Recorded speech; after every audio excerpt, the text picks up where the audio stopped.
El sol de Chiapas ardía sobre el pueblo de San Cristóbal con esa intensidad que hace temblar el aire.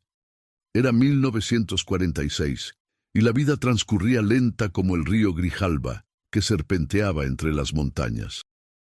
Las mujeres del pueblo conocían bien el oficio de lavar ropa ajena, sumergir las prendas en las tinas de madera, enjabonarlas con pasta de ceniza, golpearlas contra las piedras del río hasta que la mugre se rendía. Pero ninguna lavaba como doña Concha. Concha Morales vivía en las afueras, donde el pueblo se desdibujaba entre milpas abandonadas y árboles de ceiba que parecían guardianes de otro tiempo. Su casa era una construcción modesta de adobe con techo de lámina oxidada, rodeada por tendederos que colgaban como estandartes blancos bajo el cielo despejado. Llevaba más de 20 años lavando la ropa de las familias pudientes, los Castellanos, dueños de la finca cafetalera, los Domínguez, comerciantes de telas, el doctor Villalobos y su esposa remilgada. Todos confiaban en ella porque decían nadie dejaba la ropa tan blanca, tan impecable. Pero desde hacía 3 meses algo había cambiado. Si estás disfrutando esta historia, no olvides suscribirte al canal y déjanos un comentario diciéndonos desde dónde nos estás viendo. Tu apoyo nos ayuda a seguir trayendo más historias. Todo comenzó cuando la señora Castellanos envió a su sirvienta, una muchacha tzotzil, llamada María, con un bulto de sábanas bordadas y camisas de lino. La joven llegó al mediodía, cuando el calor era un manto pesado que aplastaba la tierra. Concha la recibió en el patio, sus manos curtidas tomando el bulto con la familiaridad de quien ha repetido ese gesto 1000 veces. Acordaron que estaría listo en 3 días, como siempre. Cuando María regresó, encontró las prendas perfectamente dobladas en un canasto de mimbre. Las levantó para inspeccionarlas, un hábito que la señora Castellanos le había inculcado con severidad, y su rostro palideció. Las sábanas blancas, aquellas que habían sido el orgullo del ajuar matrimonial de la señora, estaban manchadas. No eran las manchas amarillentas del tiempo o las sombras del moho. Eran manchas rojas, carmesí oscuro, frescas. Sangre. Doña Concha, murmuró María, su voz temblando, hay sangre en las sábanas. La lavandera levantó la vista de la tina donde remojaba otra tanda de ropa. Sus ojos, antes vivaces, se habían vuelto opacos en los últimos meses, como si miraran hacia adentro en lugar de hacia afuera. Tenía 52 años, pero parecía mucho mayor. Su cabello negro azabache ahora mostraba mechones grises que enmarcaban un rostro surcado por arrugas profundas. ¿Sangre?, repitió, acercándose al canasto. Tomó una de las sábanas entre sus dedos, observando las manchas con expresión confundida. No puede ser.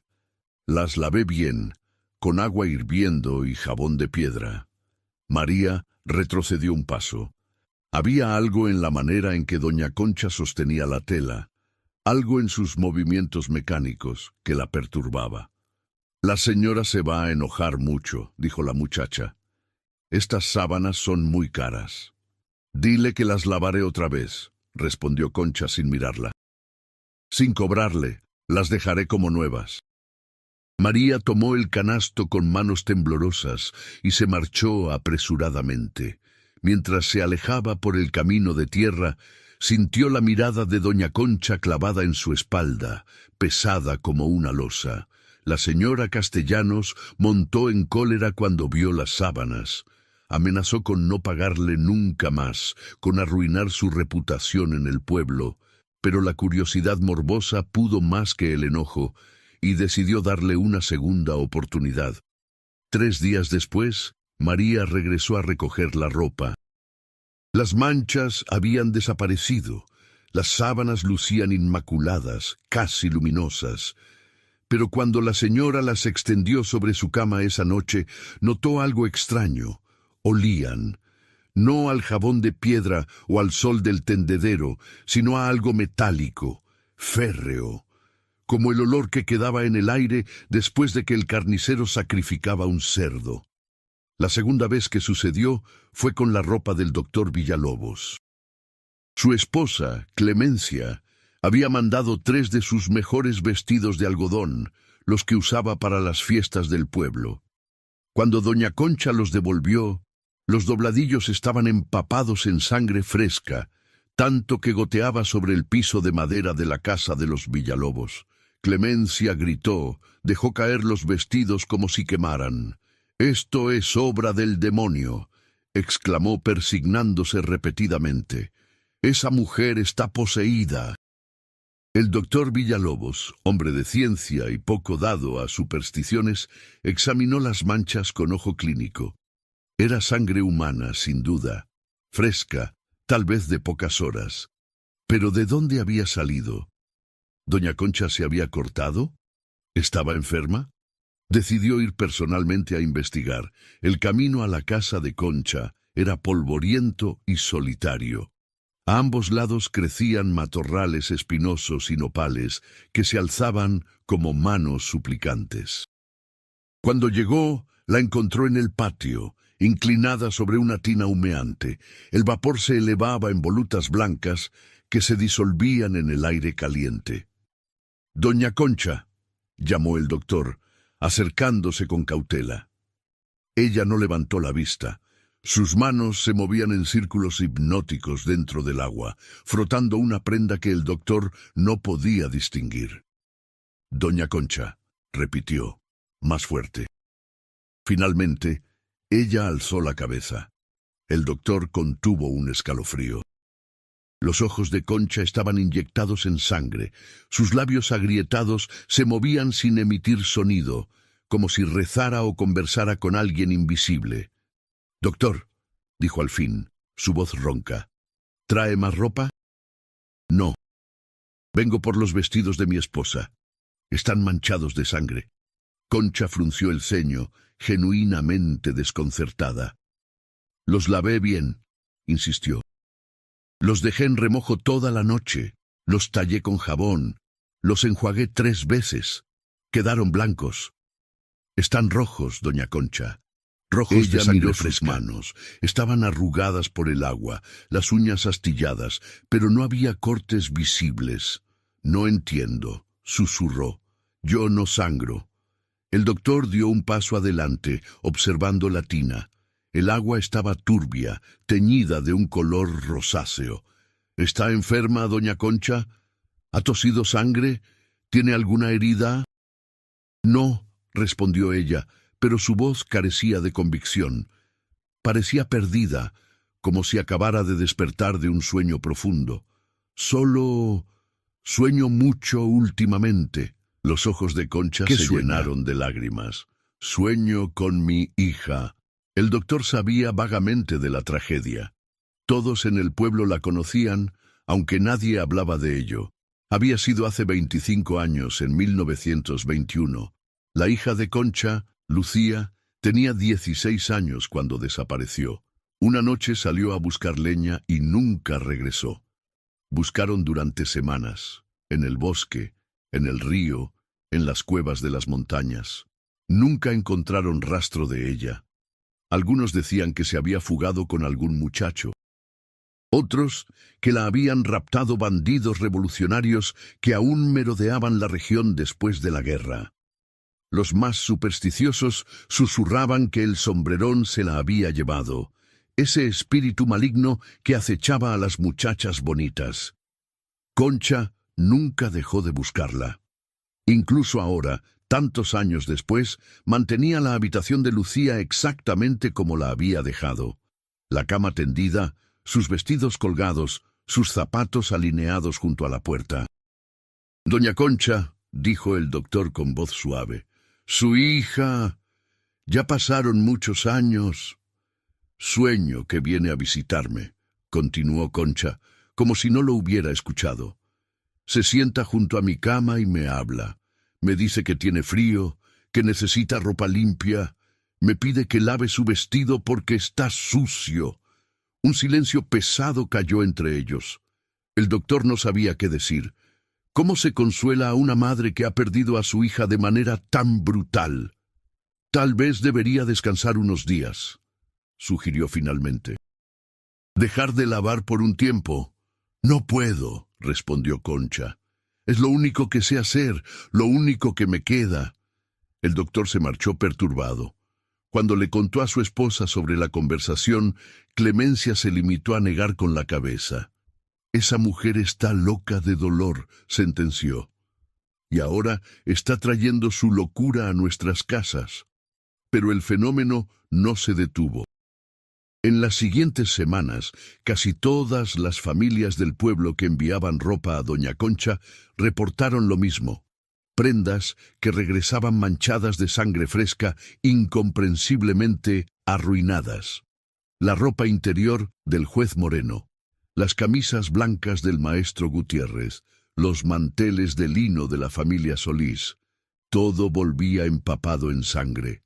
La reputación de Concha se desmoronó como un edificio carcomido.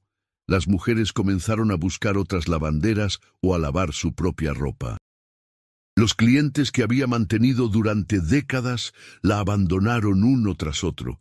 Pronto, el único ingreso que tenía provenía de algunas familias pobres que no podían permitirse ser exigentes, y de la caridad del padre Sebastián, el anciano párroco que administraba la iglesia de San Cristóbal. El padre Sebastián había conocido a Concha desde que era niña. La había bautizado, había casado a ella y a su difunto esposo Ramón, había bendecido a su hija Lucía cuando nació. Y había rezado con ella incansablemente durante todos esos años de búsqueda infructuosa. Una tarde, el padre fue a visitarla. La encontró sentada en el patio, rodeada de canastos de ropa sucia que nadie vendría a recoger. Lloraba en silencio, las lágrimas trazando caminos limpios en su rostro polvoriento. «Hija mía», dijo el sacerdote, sentándose en un banco de madera junto a ella, «cuéntame qué está pasando». Concha lo miró con ojos desesperados. «Padre, creo que me estoy volviendo loca. O peor, creo que estoy maldita». «Dios no maldice a sus hijos», respondió el padre Sebastián con firmeza. «Cuéntame todo». Y Concha habló. Le contó sobre los sueños que tenía cada noche. No eran sueños comunes, explicó, sino visiones tan vívidas que parecían reales. En ellas, Lucía aparecía en diferentes lugares. Caminando por el bosque, sentada junto al río, de pie en la puerta de su habitación. Siempre usaba el mismo vestido, el que llevaba la noche que desapareció, un vestido blanco de algodón con flores bordadas. Y ese vestido siempre estaba sucio, manchado de tierra y sangre. «Me suplica que se lo lave, padre», susurró Concha. Me dice, «Mamá, lávame el vestido, está muy sucio, no puedo descansar así». «¿Y qué haces en el sueño?» «Tomo el vestido y lo lavo. Lo lavo con todas mis fuerzas, pero la sangre no sale. Por más que tallo, por más jabón que use, las manchas permanecen. Y entonces me despierto». El padre Sebastián asintió lentamente. «¿Y crees que estos sueños están relacionados con lo que pasa con la ropa de tus clientes?» «No lo sé, padre. Solo sé que desde que empezaron los sueños, hace 3 meses, la ropa que lavo se mancha de sangre, y no sé de dónde viene esa sangre. No es mía, no hay ninguna herida. Aparece de la nada como si brotara de las propias prendas». El sacerdote guardó silencio por un largo momento, pensativo. Finalmente habló. «Concha, el alma de una madre que ha perdido un hijo jamás descansa completamente. El dolor se convierte en parte de ti, como un órgano más que late y duele. Pero a veces, ese dolor puede abrir puertas que deberían permanecer cerradas». «¿Qué clase de puertas, padre?» «Puertas entre este mundo y el otro, entre los vivos y los muertos». Concha lo miró con ojos muy abiertos. «¿Cree que Lucía está tratando de comunicarse conmigo desde la muerte?» «Creo que tu dolor ha sido tan profundo, tan persistente que ha creado un puente, y algo está cruzando ese puente. ¿Mi hija? El padre Sebastián dudó antes de responder. O algo que se hace pasar por ella. Un escalofrío recorrió la columna de Concha. En lo profundo de su ser había sabido siempre que algo andaba mal. Los sueños eran demasiado reales, demasiado intensos.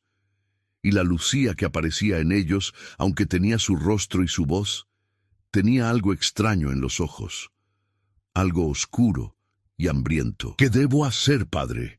Debemos averiguar qué le pasó realmente a Lucía, respondió el sacerdote. Solo entonces su alma y la tuya podrán encontrar paz. Esa noche, el padre Sebastián organizó una reunión discreta en la rectoría con algunas de las personas más antiguas del pueblo. Estaban don Esteban, el cantinero de 80 años que recordaba cada chisme y cada secreto de San Cristóbal. Doña Remedios, la partera que había traído al mundo a la mitad del pueblo. Y don Jacinto, el antiguo capataz de la finca Castellanos, ahora retirado, pero con una memoria prodigiosa.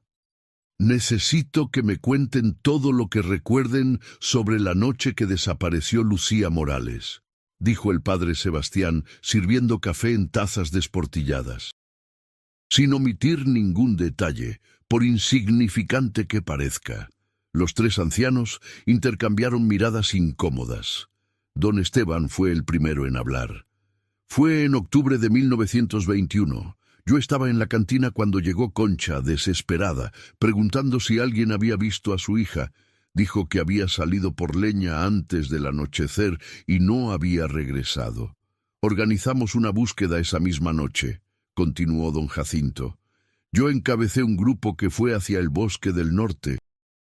Encontramos el canasto de Lucía tirado junto al camino con algo de leña dentro, pero ningún rastro de la muchacha. Doña Remedios se retorció las manos en el regazo. Yo atendí a Lucía cuando nació. Era una niña hermosa, de ojos brillantes. Creció para ser una joven muy bonita, demasiado bonita, si me permite decirlo. ¿Qué quiere decir con eso?, preguntó el padre. Que llamaba la atención. Los hombres la miraban, padre, y no siempre con intenciones honorables. ¿Tenía algún pretendiente?, indagó el sacerdote. Doña Remedios miró a sus compañeros antes de responder. Había rumores. Se decía que uno de los hijos de los Castellanos estaba interesado en ella. ¿Cuál de ellos? Ricardo, el hijo mayor.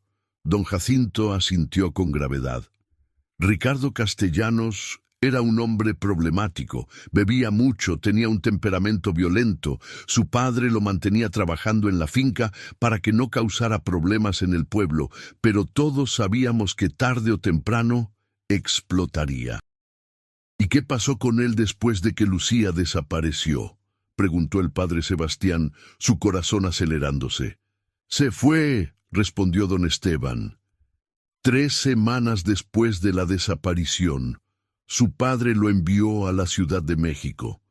Dijo que era para que estudiara negocios, pero todos sabíamos la verdad. Lo sacó del pueblo para evitar chismes.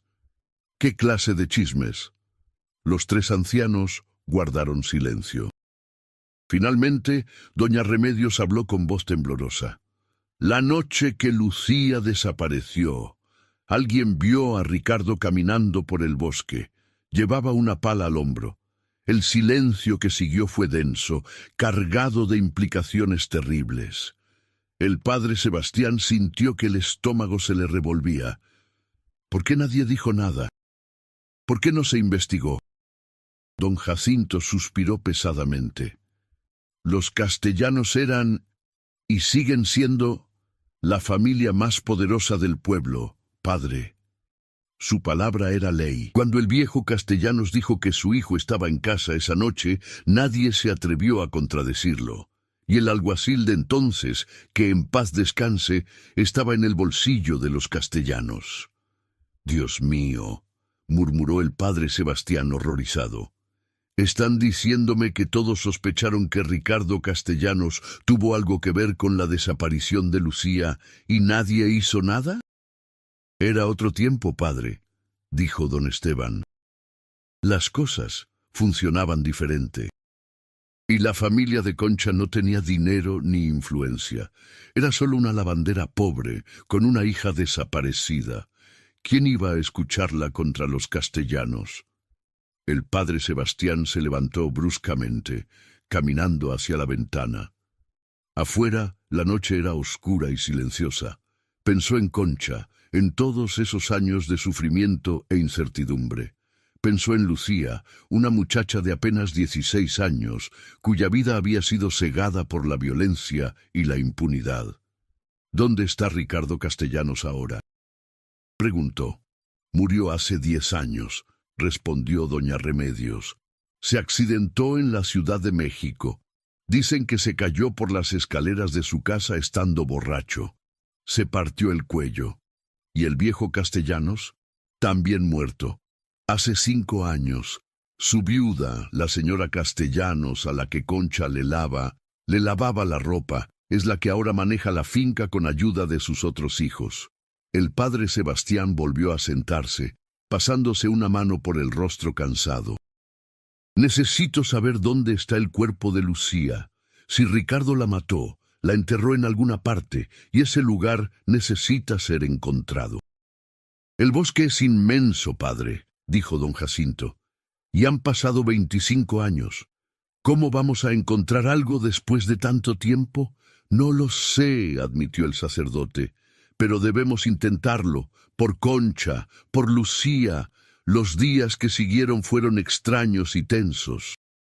El padre Sebastián comenzó a hacer preguntas discretas, tratando de reconstruir los movimientos de Ricardo Castellanos la noche de la desaparición.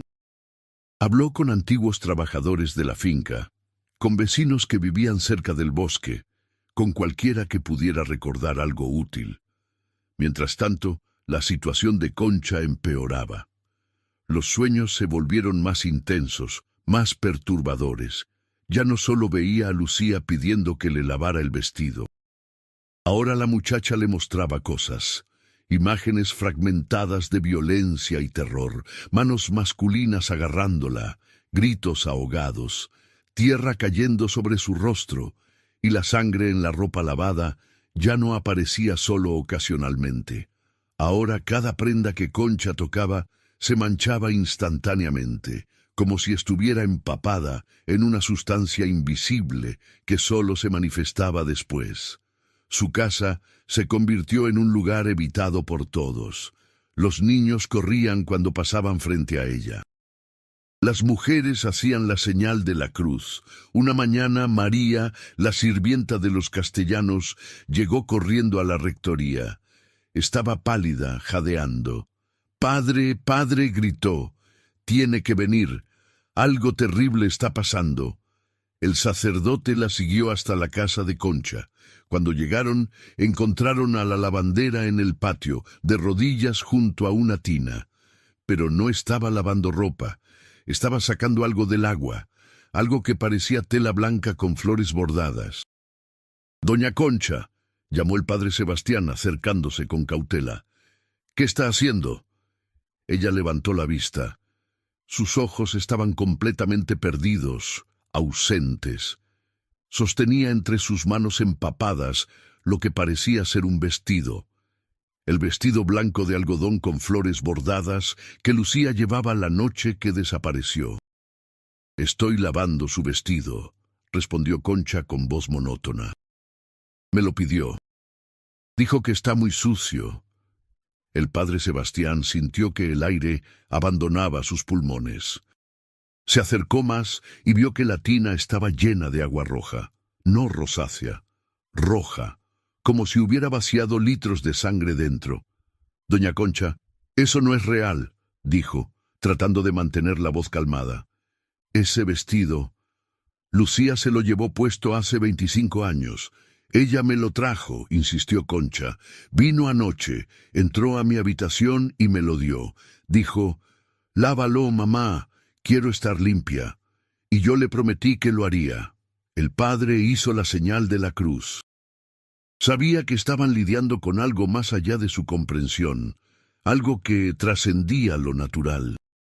Pero también sabía que tenía que ayudar a esta mujer antes de que se perdiera completamente en su locura. «Voy a traer ayuda», le dijo a María. «Quédate con ella, no la dejes sola». El sacerdote fue directamente a buscar al doctor Villalobos. Cuando ambos regresaron, encontraron a Concha exactamente en la misma posición, lavando obsesivamente el vestido fantasma que solo ella podía ver. El agua de la tina seguía siendo roja, imposiblemente roja. «Esto está más allá de la medicina», murmuró el doctor. «Esto es... no sé qué es esto». «Es un alma que no descansa», respondió el padre Sebastián, «y una madre que no puede dejarla ir». Esa noche, el padre Sebastián organizó una vigilia de oración en su iglesia. Pidió a los feligreses que oraran por el alma de Lucía Morales y por la cordura de su madre. Pero mientras rezaban, algo extraordinario sucedió. Una anciana llamada Petra, que había estado callada en el fondo de la iglesia, de repente se puso de pie. Su rostro estaba pálido, sus manos temblaban. «Sé dónde está», dijo con voz temblorosa. Todos se volvieron hacia ella. «¿Qué sabe, doña Petra?», preguntó el padre Sebastián. «Sé dónde enterró Ricardo a esa pobre muchacha». El silencio en la iglesia era absoluto. Petra caminó lentamente hacia el altar, apoyándose en su bastón. «Mi difunto esposo trabajaba en la finca Castellanos», explicó. «La noche que Lucía desapareció, volvió a casa muy tarde. Estaba asustado, temblando. Me hizo jurar que nunca diría lo que vio. Y mantuve ese juramento hasta ahora, porque tuve miedo. Pero no puedo seguir callando. Mi esposo murió hace un año, y desde entonces no puedo dormir pensando en esa pobre mujer lavando ropa, sin saber la verdad». «¿Qué vio su esposo, doña Petra?», preguntó el padre con voz firme. «Vio a Ricardo Castellanos salir del bosque esa noche. Llevaba su ropa manchada de sangre. Y mi esposo, que había ido a revisar unas trampas, lo siguió a escondidas. Lo vio enterrar algo junto a la ceiba grande, la que está cerca del arroyo seco. Cavó profundo y echó tierra encima. Mi esposo supo lo que era. Lo supo, pero tenía miedo de hablar porque los castellanos podían arruinarnos, echarnos del pueblo, y ahora cargo con esa culpa». Las lágrimas corrían por el rostro arrugado de Petra. El padre Sebastián se acercó a ella y tomó sus manos entre las suyas. «Has hecho bien en hablar, hija. Dios perdona a quienes se arrepienten». A la mañana siguiente el padre Sebastián organizó un grupo de hombres del pueblo. Llevaron palas, picos y linternas, y se dirigieron al bosque siguiendo las indicaciones de doña Petra. La ceiba grande era un árbol antiguo, con raíces que se hundían profundamente en la tierra y ramas que se extendían como brazos protectores sobre el claro. «Aquí», señaló Petra, que había insistido en acompañarlos a pesar de su edad. «Mi esposo dijo que fue junto a la raíz que mira hacia el norte». Los hombres comenzaron a cavar. La tierra estaba dura, compactada por 25 años de lluvia y sol. Cavaron durante horas, turnándose cuando se cansaban. El padre Sebastián rezaba en voz baja mientras trabajaban. Y entonces, cuando el sol estaba alto en el cielo, una de las palas golpeó algo que no era tierra ni roca. Cavaron más cuidadosamente alrededor del objeto. Era tela. Tela blanca, casi completamente desintegrada pero aún reconocible. Un vestido de algodón con restos de bordados florales. «Dios mío», susurró alguien. Siguieron cavando, ahora con las manos, apartando la tierra con reverencia, y allí, en una tumba poco profunda que había permanecido oculta durante un cuarto de siglo, encontraron los restos de Lucía Morales. Los huesos estaban dispuestos en posición fetal, como si se hubiera encogido tratando de protegerse. El cráneo mostraba una fractura visible en la parte posterior, señal de un golpe brutal. El padre Sebastián cayó de rodillas y comenzó a rezar. Los hombres se quitaron los sombreros y se persignaron. Habían encontrado a Lucía. Después de todos estos años, finalmente sabían la verdad. Trasladaron los restos con cuidado, envolviéndolos en una manta limpia. El doctor Villalobos, que había venido con ellos, examinó los huesos y confirmó lo que todos ya sabían. La muchacha había muerto de un trauma craneal. Había sido asesinada. La noticia se extendió por el pueblo como un incendio. La señora Castellanos, al enterarse de que habían encontrado el cuerpo y de que su hijo muerto era el asesino, se encerró en su casa y no salió durante días. Algunos decían que lloraba sin parar.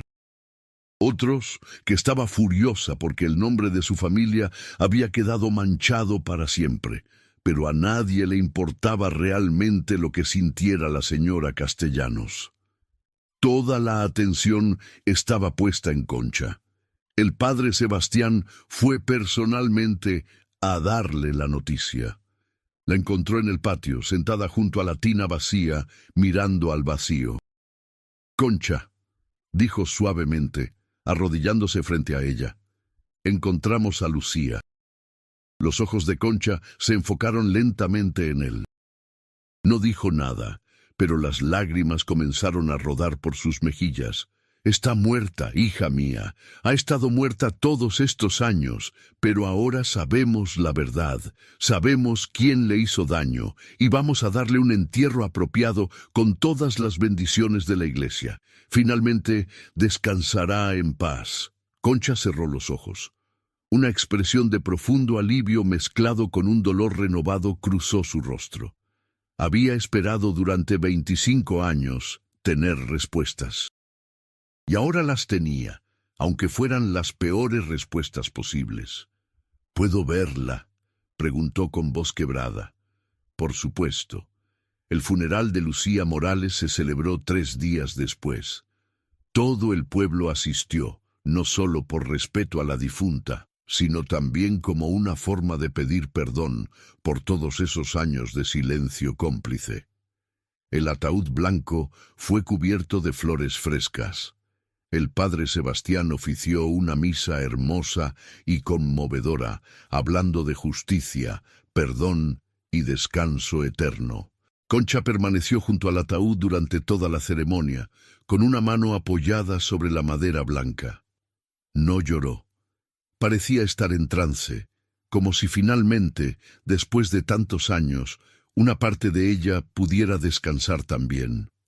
Cuando bajaron el ataúd a la tierra bendita del cementerio, Concha arrojó el primer puñado de tierra, y con ese gesto simple pero cargado de significado, comenzó su verdadero proceso de duelo. No la búsqueda interminable e infructuosa, sino el dolor real de saber que su hija se había ido para siempre. Esa noche, algo cambió en la casa de Concha. El aire, que había estado cargado y pesado durante meses, se volvió ligero. El olor a metal y sangre que había impregnado las paredes desapareció, y cuando Concha se acostó en su cama, exhausta pero extrañamente tranquila, tuvo un sueño diferente. Soñó con Lucía, pero no con la versión angustiada y ensangrentada que la había atormentado. Esta Lucía estaba limpia, vestida de blanco, sonriendo. Se acercó a su madre y la abrazó. «Gracias, mamá», susurró. «Ahora puedo descansar, y tú también debes hacerlo». Cuando Concha despertó la mañana siguiente, supo que el tormento había terminado. Se levantó y fue al patio. Las tinas estaban vacías, limpias. Llenó una con agua fresca del pozo y comenzó a lavar. Tomó una de las sábanas que habían estado abandonadas en un canasto durante semanas y la sumergió en el agua. La talló con jabón. La enjuagó, la escurrió y la colgó en el tendedero. Cuando se secó y la examinó, estaba perfectamente blanca, sin manchas, sin sangre, limpia. Concha sonrió por primera vez en meses. Quizás no todo estaba perdido, quizás podía comenzar de nuevo. Poco a poco, muy lentamente, algunos de sus antiguos clientes comenzaron a regresar.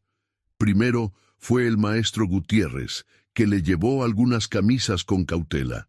Cuando las recogió 3 días después, estaban impecables. Corrió la voz. Después vino la familia Solís, luego otros.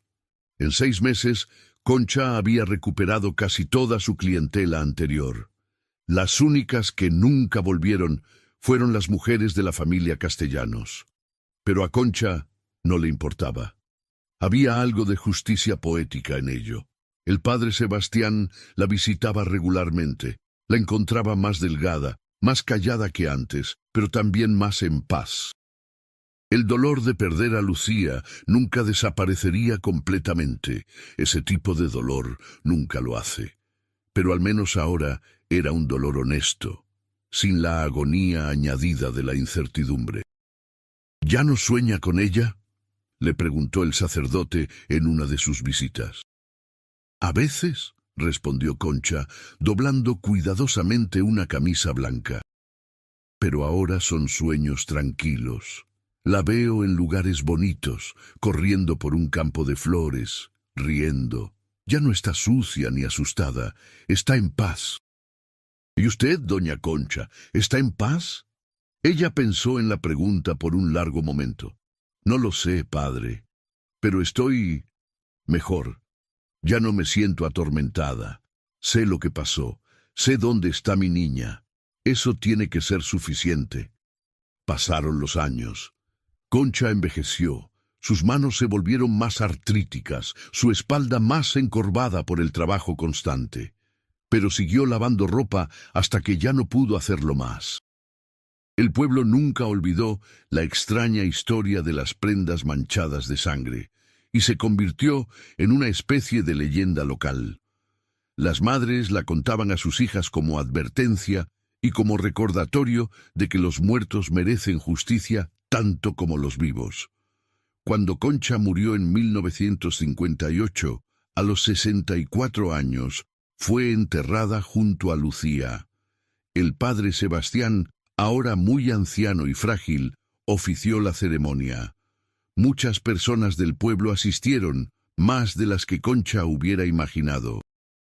«Aquí yace Concha Morales», dijo el sacerdote en su homilía, una mujer que amó a su hija con una devoción tan profunda que trascendió la muerte misma, que lavó la ropa del pueblo durante décadas, manteniendo su dignidad incluso cuando el mundo le quitó lo que más amaba, que nunca dejó de buscar la verdad, incluso cuando esa búsqueda la llevó a lugares oscuros y terribles. Que su alma descanse en paz junto a la de su hija, finalmente reunidas para toda la eternidad. Bajaron el ataúd junto al de Lucía, y aquellos que estaban lo suficientemente cerca juraron que por un momento sintieron una brisa cálida y reconfortante, como el abrazo de una madre. Los años pasaron y San Cristóbal cambió. Llegaron los automóviles, la electricidad se extendió incluso a las casas más remotas. Las lavanderas comenzaron a usar máquinas en lugar de tinas y tablas. La finca de los Castellanos fue vendida y dividida en parcelas más pequeñas. La familia se dispersó, su nombre ya no significaba lo que antes, pero en las noches tranquilas, cuando la luna llena ilumina el cementerio del pueblo, hay quienes dicen que pueden ver 2 figuras junto a las lápidas de Concha y Lucía Morales. Una mujer mayor y una joven, sentadas juntas, hablando en voz baja, y si uno se acerca lo suficiente, aunque nadie se atreve realmente, puede escuchar risas. No risas de burla o dolor, sino risas de alegría, del tipo que solo pueden compartir una madre y una hija que finalmente están juntas de nuevo. La historia de Doña Concha se convirtió en parte del folclore de Chiapas. Se cuenta en las noches de tormenta, cuando el viento aúlla entre las montañas, se susurra en las cocinas mientras las mujeres lavan platos. Se recuerda como advertencia que la violencia contra los inocentes nunca queda sin respuesta, que los muertos tienen sus formas de reclamar justicia, que el amor de una madre es más fuerte que la muerte, y en cierta manera Concha obtuvo su venganza. Ricardo Castellanos nunca tuvo paz después de matar a Lucía. Bebió hasta destruirse, murió joven y solo, lejos de casa. Su familia cargó con la vergüenza de su crimen durante generaciones. Su nombre se convirtió en sinónimo de cobardía y violencia. Mientras que Lucía y Concha, la joven asesinada y la madre que nunca dejó de buscarla, se convirtieron en símbolos de resistencia, de la negativa a ser olvidadas, de la verdad que finalmente sale a la luz sin importar cuánto tiempo tome. Hay una última parte de la historia que el padre Sebastián solo le contó a unos pocos antes de morir. Después del funeral de Concha, cuando estaba limpiando sus pertenencias para donarlas a los pobres del pueblo, encontró algo escondido en el fondo de un baúl antiguo. Era un vestido blanco de algodón con flores bordadas, perfectamente conservado, como si fuera nuevo. El mismo vestido que Lucía llevaba la noche que fue asesinada. El mismo vestido que había sido enterrado con sus restos 25 años atrás. El sacerdote lo miró durante largo rato, sintiendo un escalofrío recorrer su columna. Luego, sin decir palabra, lo llevó a la iglesia y lo quemó en el incensario, rezando mientras las llamas consumían la tela imposible. Las cenizas las esparció sobre las tumbas de madre e hija. Nunca le contó a nadie lo que había hecho. Algunas verdades, pensó, son demasiado perturbadoras para compartirlas. Algunos misterios deben permanecer sin resolver. Pero cuando el viento sopla por el cementerio de San Cristóbal, cuando la luna llena ilumina las lápidas gastadas por el tiempo, cuando las mujeres del pueblo cuelgan su ropa lavada en los tendederos bajo el cielo estrellado de Chiapas, hay quienes dicen que pueden oler algo en el aire, no el olor del jabón o del sol, sino algo más antiguo, más profundo, el olor del amor maternal que persiste más allá de la muerte, el olor de la justicia finalmente servida. El olor de las almas que después de décadas de tormento finalmente pueden descansar. Y las lavanderas de San Cristóbal, cuando enseñan a sus hijas el oficio ancestral de lavar ropa a mano, siempre les cuentan la historia de Doña Concha. Les dicen que cada prenda que lavan lleva la energía de quien la usó, que el agua puede limpiar más que solo suciedad, que hay manchas que no pueden verse con los ojos, pero que el corazón siempre reconoce.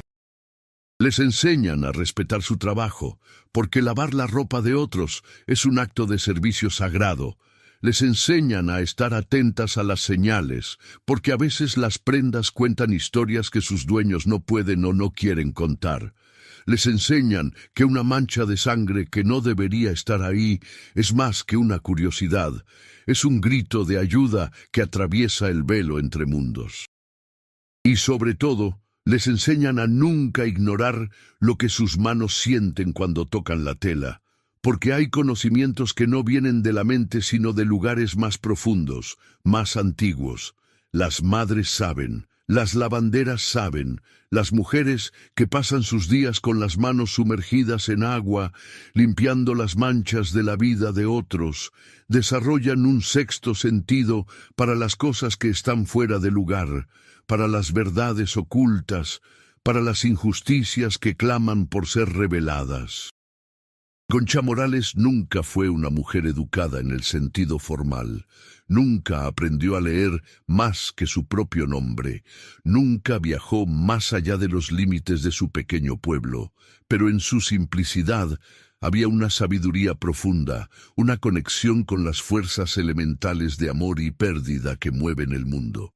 Y cuando finalmente se reunió con su hija en la muerte, cuando sus huesos descansaron lado a lado en la tierra bendita de Chiapas, algo se equilibró en el universo. Una herida que había estado abierta durante un cuarto de siglo, finalmente comenzó a sanar. Los vivos aprendieron que el silencio frente a la injusticia es en sí mismo una forma de violencia.